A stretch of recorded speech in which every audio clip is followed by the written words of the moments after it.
नमोस्तु महाराज जी, नमोस्तु नमोस्तु नमोस्तु। मैं संध्या सेठी ग्रेटर क्लास पार्ट 2 से आई हूँ। मेरी शंका यह है कि मुझे ये समझना है कि धर्म है क्या। क्या चौका लगाना, पूजा करना और आरती करना, इन्हीं सब में धर्म है? स्वाध्याय करना? कृपया इस शंका का समाधान कीजिए और हमें राह दिखाइए। नमोस्तु महाराज जी, नमोस्तु नमोस्तु। धर्म का स्वरूप देखिए, एक आंतरिक धर्म होता है, एक बहिरंग धर्म होता है। अंतरंग धर्म जो होता है वो हमारा श्रद्धान है, हमारा ज्ञान है, हमारा चारित्र्य है, हमारा रत्नत्र धर्म है, वह हमारा धर्म है। और एक बहिरंग का धर्म होता है जो श्रद्धा में बाहर प्रकट करनी है, देवशास्त्र गुरु के पास जा कर के, स्वाध्याय करके या कोई आचरण करके, पुण्य की क्रियाओं को करके, जैसे चौका लगाना भी धर्म है। और चौका लगाने के निमित्त से जो विशुद्धि जागृत हुई है वो भी मेरा धर्म है। तो विशुद्धि मेरा धर्म जो है वो आंतरिक हो गया, और चौका की जो बहिरंग क्रिया है वो भी हमारा धर्म हो गया, शुभ क्रिया हो गई। तो शुभ क्रिया और शुभ भाव ये दोनों ही हमारे धर्म हैं, और इससे भी ऊपर जाकर जो शुद्ध भाव है वो भी हमारा धर्म है।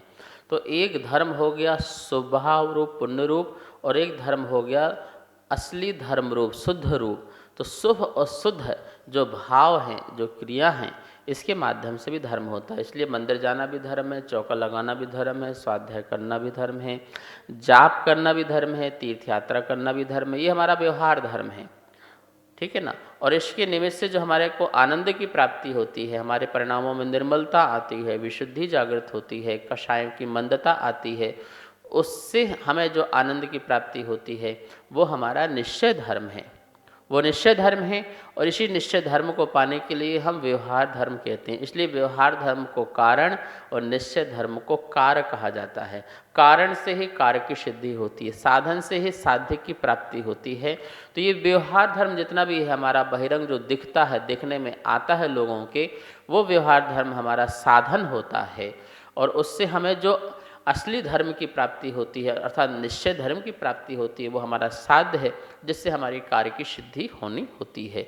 व्यवहार धर्म जो है शुभ है, उससे हमें पुण्य का बंध बनता है।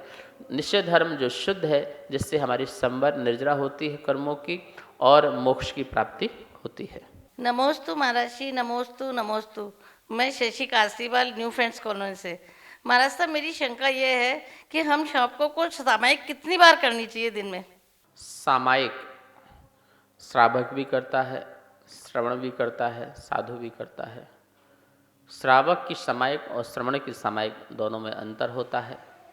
श्रावक की सामायिक जो है, जिसमें वह अवलंबन सहित अर्थात पंच परमिष्टि का अवलंबन आदि लेते हैं। श्रवण भी लेता है, लेकिन उसमें वो अपना आत्मा का भी अवलंबन लेता है, अपने निर्विकल्प आत्मा का भी अवलंबन लेकर के सामायिक करता है श्रवण। श्रावक वो निर्विकल्प दशा में नहीं जा पाता है, इसलिए वो पंच परमिष्टि का अवलंबन लेते हुए जाप के माध्यम से, पंच परमिष्टि की भक्ति के माध्यम से, उनकी आराधना के माध्यम से, उनको नमस्कार के माध्यम से, वंदना के माध्यम से वह अपने में समता भाव रखता है। श्रावक का तो कुछ समय के लिए अपने परिवार से और परिग्रह से जो है मोह छूटता है, राग द्वेष छूटता है, वही उसकी सामायिक है। उसे कुछ समय के लिए उसमें भाव न जाए, परिणाम न जाए, उस रूप क्रिया न करें, तो उसके लिए उसमें ना जाए, इसलिए वह प्रभु से जुड़ता है, उनकी स्तुति से जुड़ता है, उनके स्त्रोत से जुड़ता है, उनकी भक्ति से जुड़ता है, और समय समता रखता है, विषम में नहीं जा रहा है। संसार विषम है और धर्म जो है सम है, तो समता की ओर जा रहा है, विषमता की ओर नहीं जा रहा। ये उसकी सामायिक है। श्रावक की सामायिक कैसी होती है, और श्रवण की जो सामायिक है वो क्षमता के साथ साथ निर्विकल्प दशा की ओर भी जा रहा है।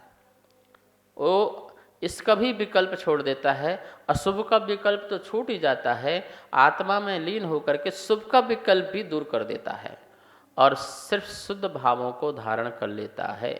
ऐसी उसकी सामायिक भी होती है।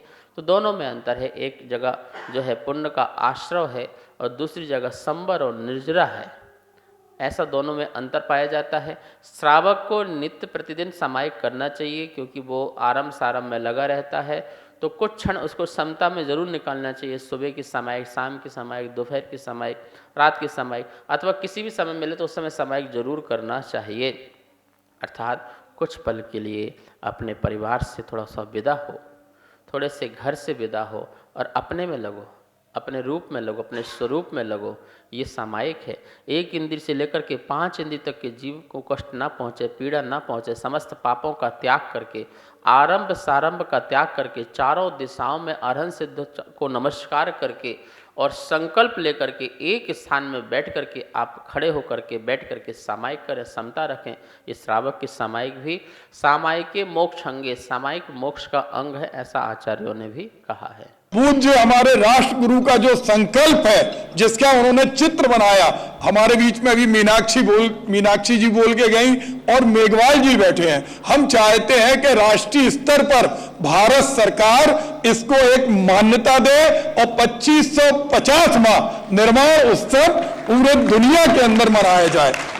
इतना बड़ा कार्यक्रम, जिस कार्यक्रम में जिस तरह हमने पूज्य गुरुदेव का देखा है, जिस समय हमारे आचार्य श्री थे, उस समय हम देखते थे उनके मन में एक भावना थी कि जो प्राकृत भाषा है, संस्कृत की भाषा का मूल है, पाली भाषा है, और उस पर अगर अनुसंधान होगा, शोध होगा, तो हमारी संस्कृति, जिस संस्कृति को हम उन क्षेत्रों में आज हम देख रहे हैं, वो लोग जिन्होंने भगवान महावीर स्वामी के सिद्धांतों को नहीं माना, वो देश परिग्रह के कारण, हिंसा के कारण एक दूसरे पर लड़ रहे हैं। हम देखेंगे कि जैन दर्शन का मूल सिद्धांत जिन भी राष्ट्रों ने माना, हमारा भारत इसका सबसे बड़ा उदाहरण है।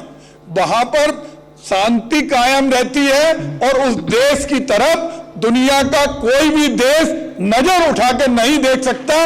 ये भगवान महावीर स्वामी का सबसे बड़ा संदेश अहिंसा का है। इस कार्यक्रम के पुण्यार्जक थे